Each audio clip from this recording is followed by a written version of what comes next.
Presbiteriana em Petrolina, acolhendo vidas, adorando a Deus e anunciando às nações.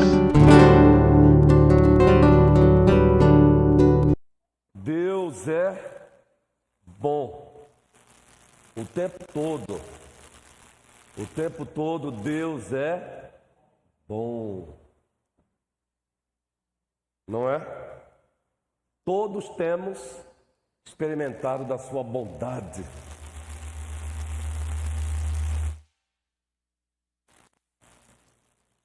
Da sua gentileza, da sua benignidade. Abramos a Bíblia Sagrada na carta de Deus aos Efésios, Flávio Gil, capítulo 4. E por enquanto leremos apenas o versículo 17, carta de Deus aos Efésios, capítulo 4, por enquanto, como já dissemos, lerei o versículo 17. Isto, portanto, digo, e no Senhor testifico, que não mais andeis como também andam os gentios, na vaidade dos seus próprios pensamentos.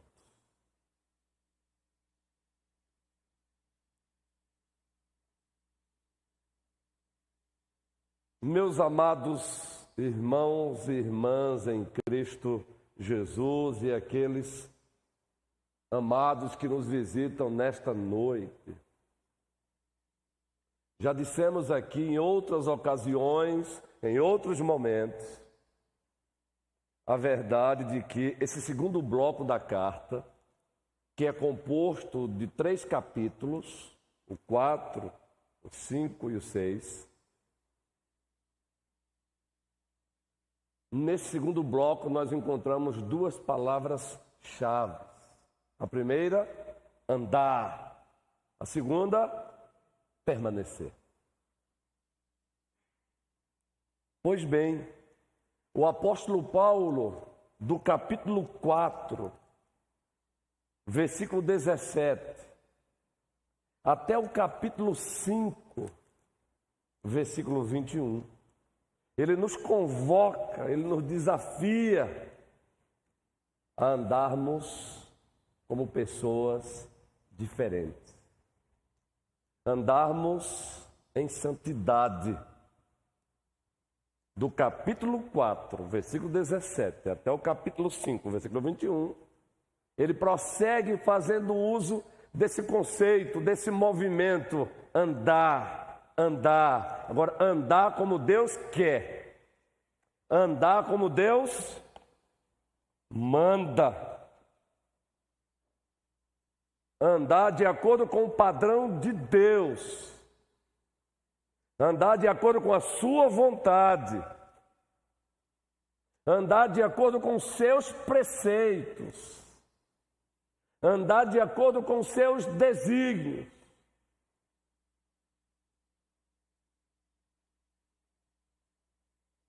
Vamos então pedir ao apóstolo Paulo, ou melhor, vamos extrair as verdades que o apóstolo Paulo compartilha conosco, do capítulo 4, versículo 17, até o capítulo 5, versículo 21, no tocante a andar em santidade. Andar como pessoas diferentes, daí o nosso tema, diferentes do mundo, estando no mundo, para sermos luzeiros no mundo.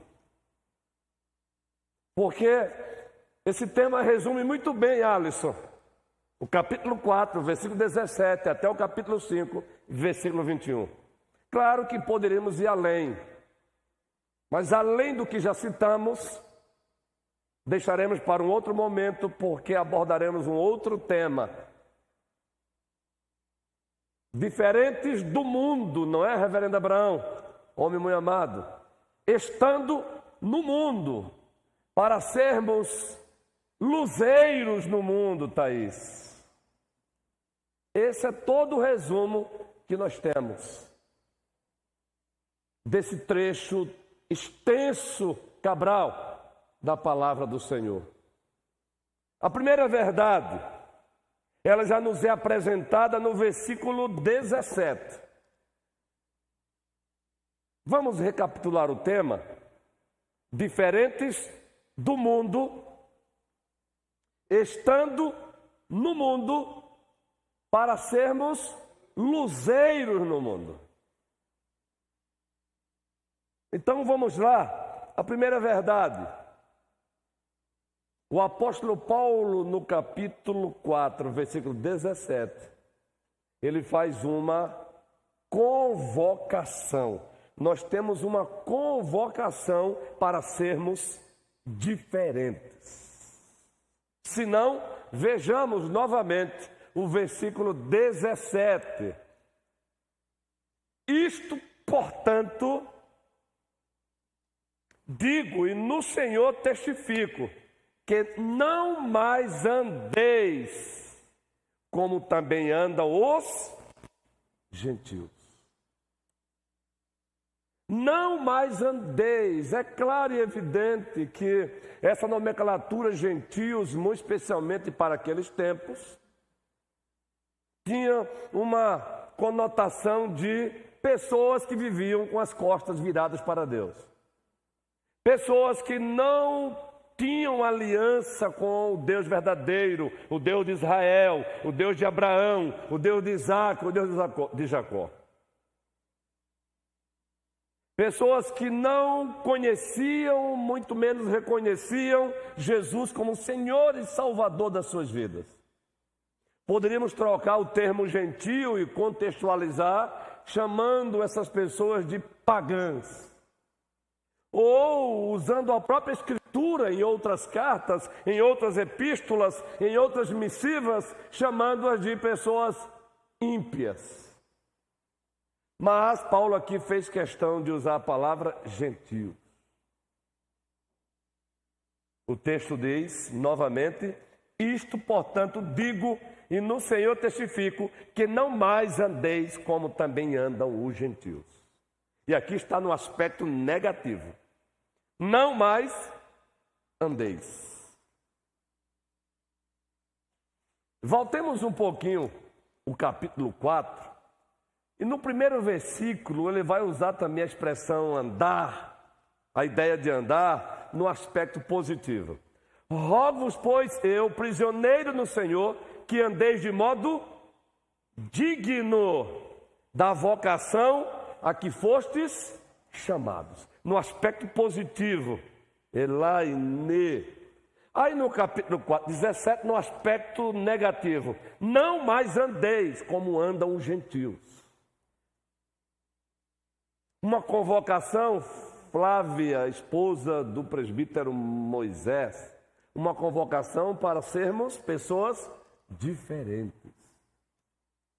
E ele até descreve como os gentios lá no primeiro século andavam, como as pessoas que não serviam a Deus andavam no primeiro século.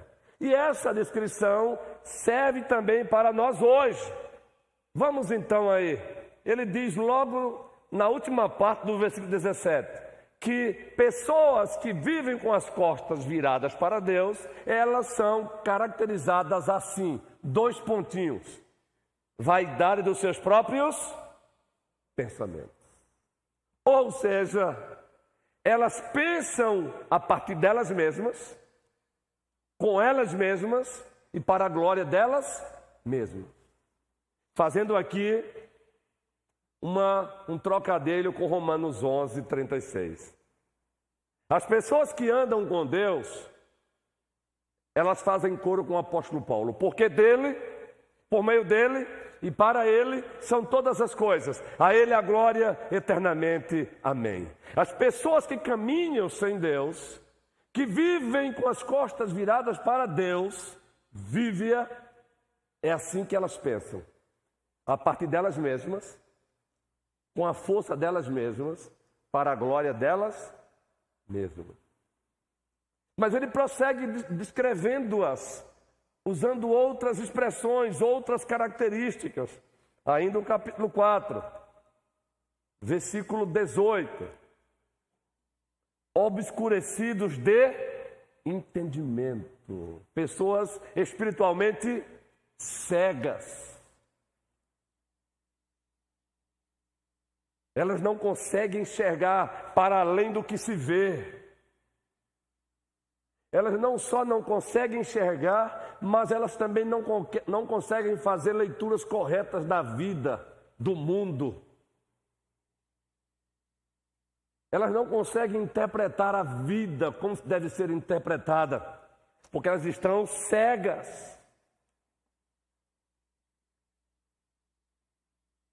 Na segunda carta aos Coríntios, Samara, Jonatas, capítulo 4, Raquel, carinhosamente Raquel, Paulo vai dizer que o próprio Satanás, ele cega, Selma, o entendimento dos incrédulos. Talita, a Talita de Tabira, está de volta. O diabo, Asaf, cega também. Obscurecido de entendimento. O que mais? Outra característica que o apóstolo Paulo descreve é aqueles que vivem com as costas viradas para Deus. Outra característica. Alheios à vida de Deus. Vejam que Paulo ele parte da razão menor para a razão maior. Isso é argumento lógico e racional para os advogados aqui da igreja, que aprenderam muito bem a argumentar, ler Aristóteles e outros cientistas mais desse ramo. Paulo usa o argumento menor para o maior. Agora ele vai aumentando. Alheios à vida de Deus, não estão nem aí para Deus. Fazendo coro com o salmista, diz o insensato no seu coração: não há Deus. Mas Paulo descreve uma outra característica. Veja que agora ele vai aumentando. Porque eles vivem alheios à vida de Deus. Observe o argumento agora. Qual é? Por quê? Bíblia aberta. Por causa da ignorância em que vivem, pela dureza do seu coração. O coração, Teresa, essa senhora jovial, não é? Todos encaramos Teresa assim. Ela é jovial, ela é alegre, ela brilha com o sorriso dela para a glória de Deus. A dureza do coração, Carla Gil, o coração é o centro de comando da vida. É o centro de comando da vida. Corações petrificados, corações enrijecidos, corações insensíveis a Deus. Claro, tudo isso fruto da queda, lembram? Da queda dos nossos pais. Ilka. Joelso. Fique quietinho aí que a nossa companheira aí, guerreira, está do teu lado. A queda dos nossos pais Adão e Eva. A queda dos nossos pais Adão e Eva conduziu toda a humanidade a um estado de pecado e miséria. Essa é a nossa linguagem confessional. Essa linguagem se encontra nos nossos símbolos de fé, nos nossos manuais de doutrinas, muito especialmente os catecismos, o maior e o menor. Que manual maravilhoso, Elinardo! Você tem conhecimento desse material, Elinardo? Eu faço essa recomendação, homem. Procure-os e leia. Os catecismos, maior ou menor. Qualquer um dos dois. Um dos dois. Esse coração petrificado, esse coração enrijecido é fruto da queda. E só tem um que pode arrancar, tirar o coração de pedra e colocar no lugar um coração de carne. Esté. A quem com frequência, carinhosamente, eu me dirijo como Lília. fazendo um trocadilho com a mãe dela. Não andem mais assim. Entenderam agora? Não andem como andam os gentios. E ele vai e diz, é assim que os gentios andam. Nós que lecionamos, e aqui tem muitos professores que lecionam também, mas nós que lecionamos nos seminários que preparam pastores, costumamos abordar alguns aspectos do ateísmo. Um deles é o ateísmo analítico. O ateísmo analítico é aquele cara que estuda para tentar provar que Deus não existe. Ele estuda mesmo, deliberadamente, ele procura estudar para tentar provar que Deus não existe. A própria tentativa dele de tentar provar que Deus não existe já é uma prova que Deus existe. E existe o ateu prático. O ateu prático muitas vezes cabe a nós. O que é o ateu prático, Angélica? É aquele que de fato confessa com os lábios que crê em Deus, crê que Deus existe, mas a sua vida é vivida como se ele não existisse. Esse é o ateísmo prático. Olha, para Deus, ele é até agravante, porque até confessa com os lábios, mas a sua vida é vivida como se ele não existisse. Entendeu, Juan? Você está lendo o Wayne Grudem, ele trata disso lá também. Uma teologia muito boa. Continue, viu? Ateísmo analítico, aqueles que estudam mesmo para provar que Deus não existe. E o ateísmo prático, o ateu prático, aqueles que até confessam que ele existe, mas vivem como se ele não existisse. Não estão nem aí para a palavra dele. Aí Paulo diz, não andem como eles andam. Então, primeira verdade, uma convocação para andarmos como pessoas diferentes. Segunda verdade, Bíblia aberta. Efésios 4. Jesus Cristo é o fundamento, o alicerce e a referência dessa diferença. Jesus Cristo é o fundamento, o alicerce e a referência, o padrão dessa diferença. Bíblia aberta, Efésios 4,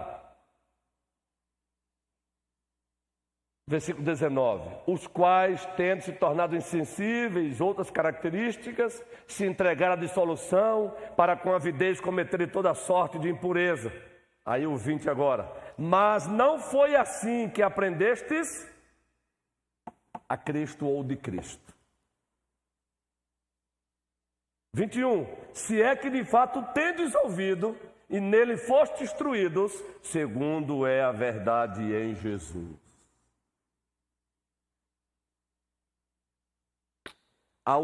Preste bem atenção, Cristo é o fundamento dessa diferença. Aquele que diz que estar nele, linguagem do apóstolo João, primeira carta, capítulo 2, deve andar como ele andou. Olha, João também usa a expressão andar, movimento. É uma referência à ética cristã, à vida cristã, à praticidade cristã, o dia a dia, o comportamento, atitudes. Aquele que diz estar nele, Noemi, mulher guerreira e amada por todos aqui, deve andar como ele andou, Silvio. Então, quem é o fundamento dessa diferença? Quem é o alicerce? Quem é a referência? Jesus. Então, se alguém diz estar nele, esse alguém deve viver essa diferença. Necessariamente essa diferença tem que aparecer. Necessariamente, ainda que com imperfeições, por favor, perfeição só quando Cristo voltar. Contudo, ainda assim, essa diferença, Edu, Heitor, ela tem que aparecer. Necessariamente ela tem que aparecer. Terceira verdade, Bíblia aberta. E vamos lendo a Bíblia, o texto, na medida em que os pontos forem sendo expostos, trabalhados. Ser diferente é uma implicação da união com Cristo.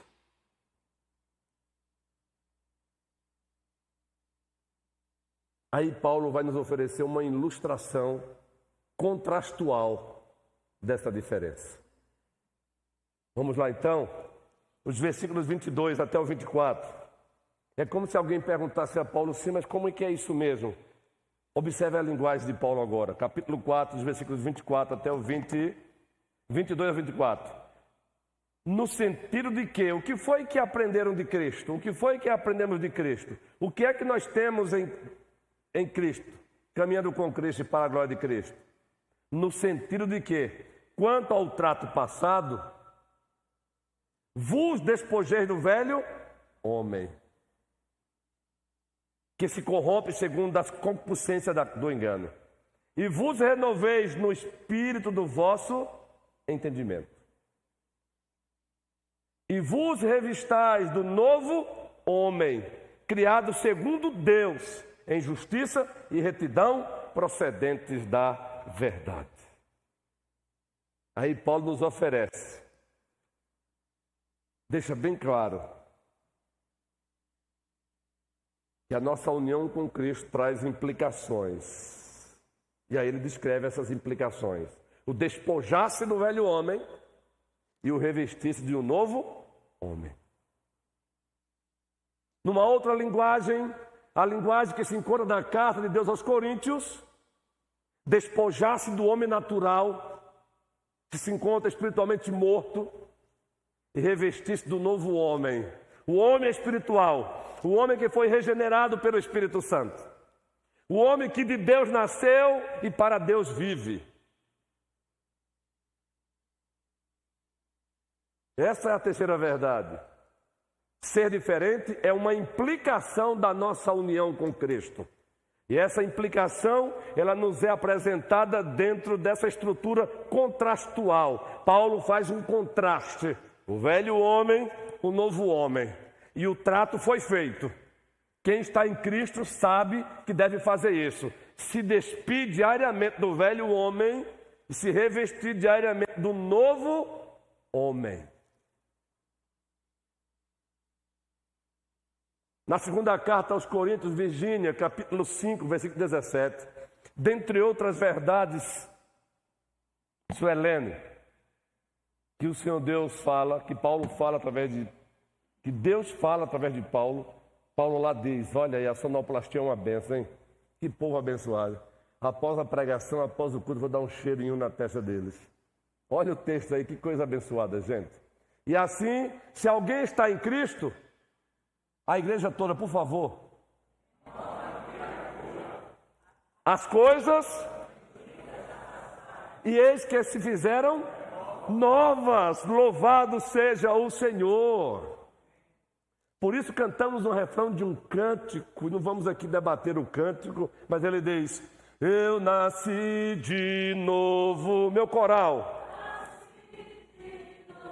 Vou em ti, sou mais que vencedor. Eu nasci de novo. Faz-me ver assim como eu sou. Eu sou o quê? Uma nova. E essa nova criação, ela tem que aparecer. E essa nova criação, ela tem que aparecer necessariamente. E a linguagem contrastual que Paulo faz é despir-se do velho homem, revestir-se do novo homem em Cristo Jesus. Esse novo homem foi desenhado por Deus. O nosso padrão é Deus. E aqui Paulo usa algumas expressões interessantes. Justiça, verdade, retidão. Versículo 24. E vos revistais do novo homem, criado segundo Deus. E nesse novo homem, nesse cristão, deve ser encontrado justiça, retidão, procedentes da verdade. Essa é a terceira verdade. Ser diferente é uma implicação da união com Cristo. A primeira verdade já dissemos. Uma convocação para sermos diferentes. Segunda verdade, Jesus Cristo é o fundamento e a referência dessa diferença. Logo, não é qualquer diferença.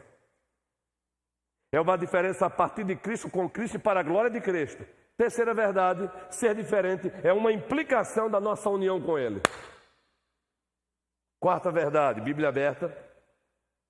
Agora Paulo, didaticamente, ele faz questão de... Gente, é como se ele diz assim, eu vou agora falar para vocês em miúdos. Eu quero agora falar, eu quero colorir para vocês esse ser diferente. Eu quero falar em detalhes. É como se alguém perguntasse para ele, tudo bem, Paulo? Beleza, até aqui já dá para entender. Mas dá para o senhor detalhar um pouco mais esse ser diferente no dia a dia? É o que Paulo agora a gente vai fazer. Do capítulo 4, a partir do versículo 25. Ele vai agora falar em miúdos. E aqui o ponto eu coloquei como a diferença ao vivo e a cores.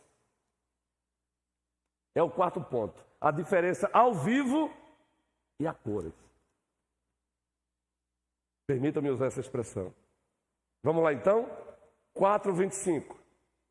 Ele vai detalhar agora. Então como é que é? Paulo está no aspecto general. Ele está falando no aspecto geral. Mas eu fico ainda... Como é que é isso no dia a dia? Então Paulo vai agora dizer, olha, vamos sair do aspecto geral, vamos para o aspecto particular. Por isso o quarto ponto é o ser diferente ao vivo e a cores. Aí ele começa dizendo o quê?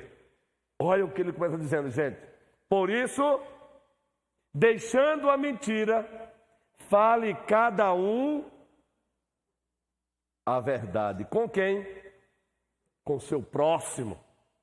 Porque somos membros uns dos outros. Aqui. Está aqui o que esse novo ser que passa a existir a partir de Deus, em Deus e para Deus, com Deus e para Deus. Se alguém mentir, abandone a mentira. Na relação com o outro, abandone a mentira. Fale a verdade. Aí aqui eu fiz questão de fazer uma relação do que Paulo diz aqui com os 10 mandamentos. E você percebe que há uma relação. Acontece que Paulo, sendo usado pelo Espírito Santo, ele é muito didático. Ele não precisa dizer que está citando tal mandamento, mas está ali. Esse mandamento sendo, de certa forma, está ali relacionado. Quando ele diz, fale a verdade com o outro, leia lá o 9º mandamento. O 9º mandamento diz, não dirás falso testemunho contra o teu próximo. Aí você pega o catecismo maior, aí você vê os nossos pais reformados nos dando um comentário maravilhoso. O que Deus exige no 9º mandamento, em seguida, o que Deus proíbe no 9º mandamento. O que Deus exige, falar a verdade. O que Deus proíbe, falar a mentira. Seja numa conversa com o outro, seja com uma conversa sobre o outro. Isso é lindo, gente. E o texto prossegue. A diferença ao vivo e a cores. Observe agora. Irai-vos e não se ponha o sol sobre a vossa... Eita, olha. Ô, Cléo, novinho na fé, eu ficava perturbado com esse texto. Muito especialmente porque eu conheço o meu temperamento. Até que eu entendi direitinho que Paulo não está proibindo você se irar. Existe uma indignação santa, existe uma ira santa e existe uma ira pecaminosa. O que ele está dizendo aqui é, irai-vos, mas não pequeis. Irai-vos, mas não pequeis. E ele vai além, diz o que mais, gente boa, povo querido? Não se ponha o sol sobre a vossa ira. Ela tem que ser temporária. Você não pode viver uma vida, ser uma pessoa irada. Ela tem momentos. Ela tem que ter motivações santas. Por isso ele diz, irai-vos, mas não pequeis. E aí ele dá até um exemplo, quando é que pecamos também. Quando a gente põe o sol sobre a ira. O que significa pôr o sol sobre a ira? Imagine que na nossa perspectiva fenomenológica, que é a observação do homem da natureza, imagine se o sol não se pôsse. Teríamos o quê? Um dia longo. Teríamos um dia eterno. Então o que ele está dizendo é, não se põe o sol sobre a vossa ira. O que ele está dizendo, não viva irado. Mandamento relacionado, o sexto. A ira santa, beleza, mas a ira pecaminosa vai fazer você quebrar o sexto mandamento. Qual é o sexto mandamento? Não matarás. Aí você pega o catecismo maior, a mesma coisa. Deveres que Deus exige no sexto mandamento. Depois, pecados proibidos, Nanda, Fernanda, de Júnior Cabral. Pecados proibidos do sexto mandamento. Não matarás. Porque quando você tem uma ira pecaminosa, você mata. Você mata usando palavras que não deveria usar para falar sobre o outro ou para dirigir ao outro. Queridos, a ideia de matar aqui é muito mais profundo do que nós imaginamos, porque existe o espírito da lei. Isso é forte. Eu sou apaixonado pelos nossos símbolos de fé, os nossos manuais de doutrinas, porque os nossos pais reformados, eles levaram a Bíblia a sério, eles oraram, eles estudaram e nos deixaram esse legado. Se você quer transformar o catecismo maior no manual de devocional, faça isso. Leia para os seus filhos, apenas leia os 10 mandamentos e os comentários. Num dia você lê o mandamento e o que Deus exige no sexto mandamento. Aí no outro dia você lê o mesmo mandamento, o que Deus proíbe no sexto mandamento. Faça só isso. Ainda que seu filho não entenda tudo, uma coisa eu sei. O Espírito Santo vai transformá-lo mais e mais. É lindo o nosso material. Ei, prossigamos. Porque o texto diz: aquele que furtava, não furta mais. Essa que é a diferença ao vivo e a cores. Não furte mais. Antes, trabalhe. O trabalho não é do diabo. O trabalho não é pós-queda, ele é antes da queda. Pós-queda veio as dificuldades, veio as tensões, mas o trabalho não foi estabelecido pós-queda. Foi antes. Deus colocou o homem no jardim e disse o quê? Colocou o homem no jardim para cultivar. Cultivar. Agora é interessante, não furte, o contrário, trabalhe. Para quê, gente? Isso aqui é fenomenal. Para quê? Paulo faz questão de destacar. É só para isso? Não. Mas ele faz questão de destacar isso. Trabalhe para socorrer quem? Eu quero perguntar agora a você. Você que se diz ter uma nova vida em Cristo. O suor do teu rosto tem chegado na mesa de quem precisa? O fruto do teu trabalho tem chegado na mesa de quem precisa? Eu estou falando de quem precisa, não é de quem já tem, não. Não é de quem já tem, não é de quem precisa. Olha, preste bem atenção. Se o fruto do teu trabalho não está chegando na mesa de quem precisa, você só está acumulando sobre você mesmo ira de Deus. Porque o que você tem não pertence a você, é tudo dele. E a prova é tanto que quando ele resolve dizer, está na hora de você entender que é tudo meu, aí ele manda simplesmente a sua emissária morte bater e diz, chegou o tempo. Aí Paulo diz, não viemos e não voltaremos. Essa é a linguagem que ele usa na casa pastoral. Cuidado. Eu acompanho muito Daniel Lopes. É um especialista, é um pastor, mas também um especialista em política, em economia. Com muita frequência eu estou assistindo. Ele fala sobre nova ordem mundial e tudo mais. Eu recomendo, Daniel Lopes. E hoje, antes de vir para aqui, eu assisti ele sempre faz comentários. Queridos, quem tem, agradeça a Deus por ter. Mas procure viver como se não tivesse. Porque o cenário está sendo montado. Eu não estou aqui para gerar sensacionalismo. Não. Cuidado. Porque é o próprio Paulo que diz isso.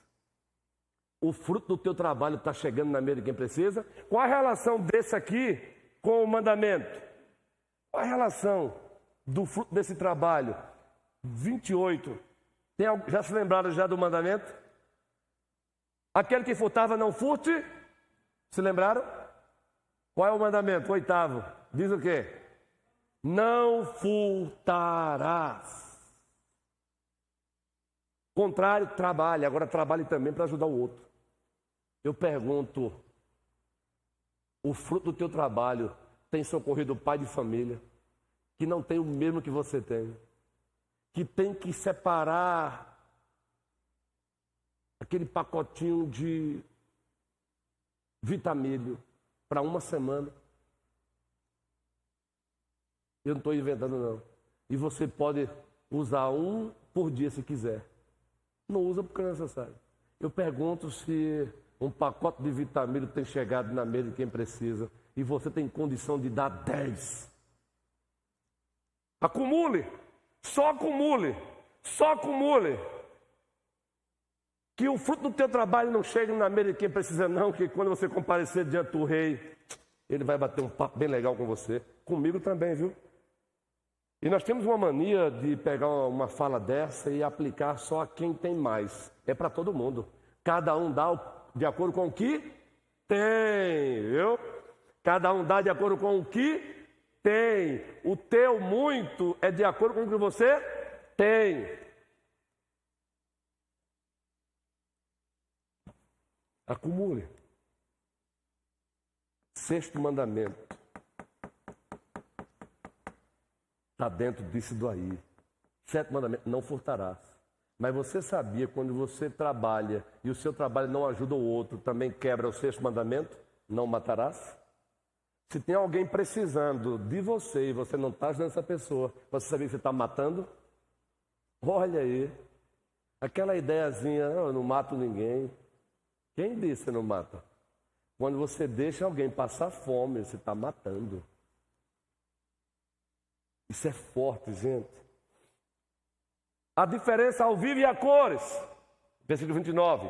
Não saia da vossa boca nenhuma palavra torpe, e se unicamente a que for boa para a edificação, conforme a necessidade, e assim transmita graça aos que ouvem. Mais uma vez, fala, 9º mandamento, não dirás falso testemunho contra o teu próximo. Mais uma vez, voltando para o 6º mandamento, não matarás. Você mata também com falas.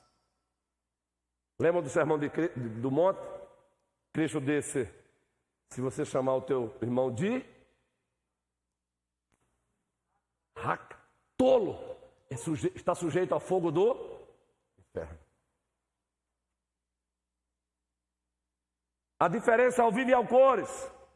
Versículo 30. E não entristeçais o Espírito de Deus, no qual foste selados para o dia da redenção. Longe de vós toda amargura e cólera e ira e gritaria e blasfêmias, e bem assim toda a malícia. O 30, qual é a relação com os 10 mandamentos? E não entristeçais o Espírito de Deus, no qual foste selado para o dia da redenção? Você conseguiria fazer uma relação? Que ele está relacionado com todos os mandamentos, mas tem um que está ali destacado.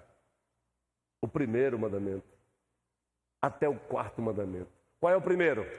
Não terás outros deuses diante de mim. Quando eu ouso entristecer o Espírito Santo de Deus, eu estou dizendo, eu sou o Deus da minha própria vida. Qual foi a proposta do diabo lá no Éden?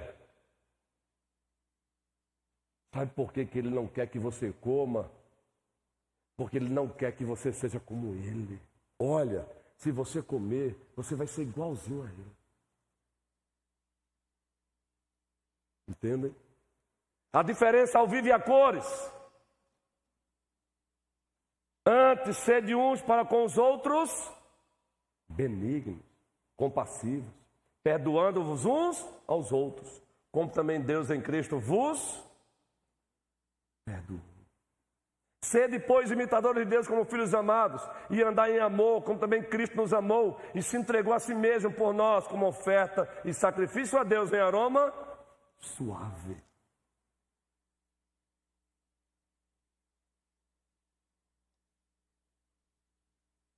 Paulo ele faz questão de prosseguir falando sobre essa diferença ao vivo e a cores.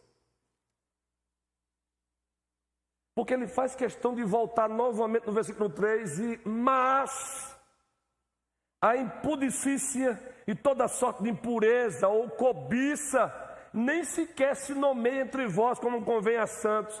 Cobiça, dá para se lembrar de algum mandamento dos 10? O 10º, não cobiçarás. E ele descreve o que eu não devo cobiçar. E junto vem tudo que ele disse aqui: impudicícia, impurezas, e diz, nem sequer se nomeia entre vós. Aí ele volta a tocar num ponto aqui interessante, gente. Nem conversação torpe, nem palavras vãs ou chocarrices, coisas essas inconvenientes, antes, pelo contrário, ações de graça. Ações de graça.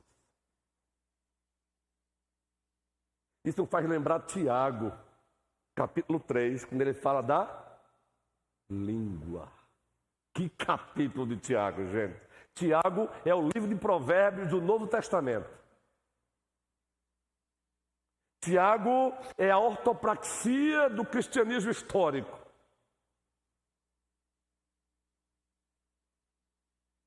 E é uma carta dura, porque Tiago no capítulo 2 diz: você diz que tem fé, mas a tua fé não te leva a praticar as boas obras. E eu quero dizer para você que eu tenho fé, e eu vou te mostrar a minha fé através das boas obras. Sabe por quê? A verdadeira fé, ela nos empurra para a prática das boas obras. Vamos dar um exemplo? Vamos reforçar Tiago 2 com Efésios 2, 8, 9 e 10, Sandra? Vamos lá. Pela graça sois, mediante a... Isto não vem, é dom. Mas o texto prossegue, diz o que lá? Não de obras, para que ninguém... Massa, que maravilha! Mas Paulo diz, calma, é isso mesmo. A salvação é pela graça soberana. Mas essa graça não é a graça barata. Ele prossegue, pois somos feitura dele, criados em Cristo Jesus, para as boas obras, as quais Deus, de antemão, as designou para que andássemos nelas. Louvado seja o Senhor. Entendem? Aí Paulo chega o versículo 5. E a partir desse versículo 5 vamos aqui trazer à tona o outro ponto do sermão, caminhando para o encerramento. Ele vai oferecer admoestações de reforço para prosseguirmos vivendo como pessoas diferentes. Admoestações de reforço. Ele começa lá no versículo 17. Não andeis mais como andam os gentios. Agora ele vai nos conceder admoestações de reforço.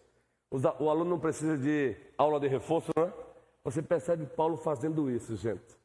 Por isso que alguns acham que em algum momento Paulo ele pratica divagações, digressões. Não, é porque Paulo é fantástico. Ele está sendo conduzido pelo Espírito Santo. Ele está aqui, aí ele anda, aí ele volta, aí ele anda, aí ele volta.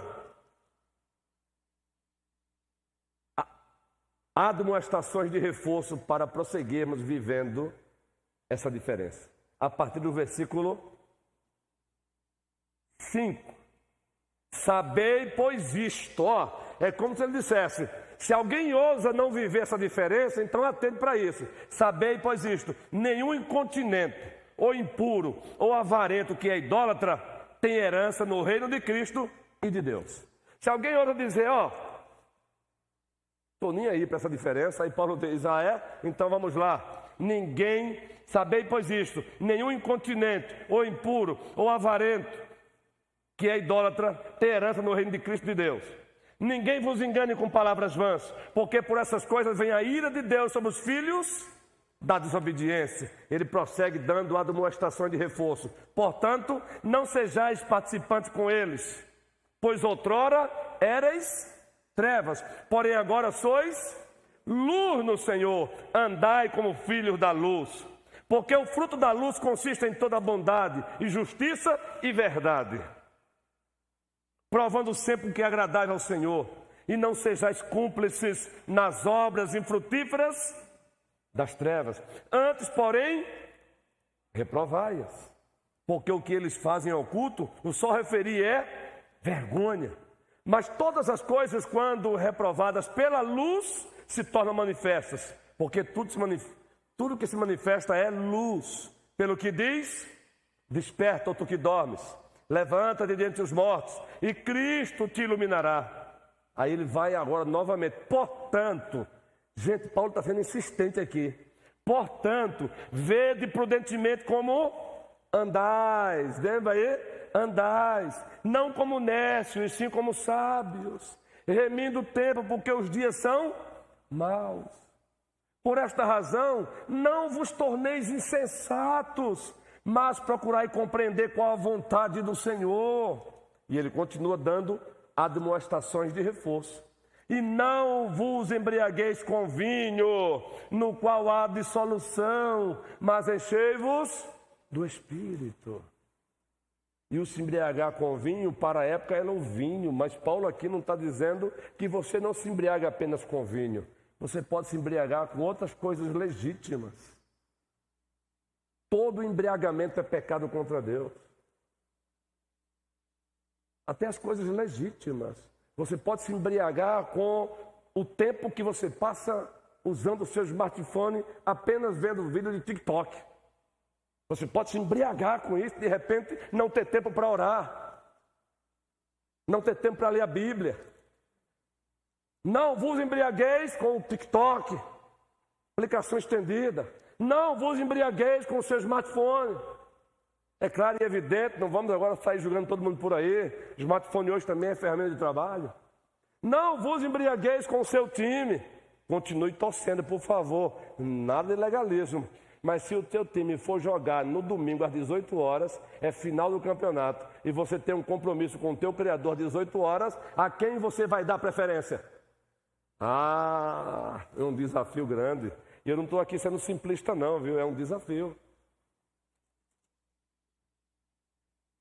Falando entre vós com salmos, entoando e louvando de coração ao Senhor, com hinos e cânticos espirituais, dando sempre graças por tudo a nosso Deus e Pai, em nome de nosso Senhor Jesus Cristo, sujeitando-vos uns aos outros no temor de Cristo. E assim Paulo nos oferece essas admoestações de reforço. Reforço de quê? Não mais andeis como gentios. Irmãos, prossigamos, não mais andando como ímpios, pois ímpios não mais somos, pela graça de Deus. Ele nos arrancou das trevas e nos transportou para a luz. Prossigamos, nos deixando ser regidos pelo Espírito Santo. Sabe o que vai ser o resultado disso? Salmos, hinos, cânticos espirituais. Sabe o resultado disso? Deus é glorificado e em Deus nós nos deleitamos. Que o Senhor nos ajude, meus irmãos e minhas irmãs, a prosseguirmos sendo diferentes do mundo, estando no mundo, para sermos luzeiros no mundo. Filipenses 2, 12 a 15, leu em casa, Paulo diz, entre outras palavras, vivam a vida cristã, para que vocês sejam luzeiros no mundo. Para que vocês sejam luzeiros no mundo. Mateus 5, Cristo disse, vós sois a luz do mundo. Não se esconde uma cidade edificada sobre um monte, nem se acende uma vela e coloca debaixo do velador, mas sobre para alumiar os que estão na casa. Assim brilha a vossa luz diante dos homens, para que vejam as vossas boas obras e glorifiquem ao vosso Pai que está nos céus. Diferentes no mundo, estando no mundo, para sermos luzeiros no mundo. E isso, é claro, para a glória do Pai, para a glória de Deus. Que o Senhor nos abençoe.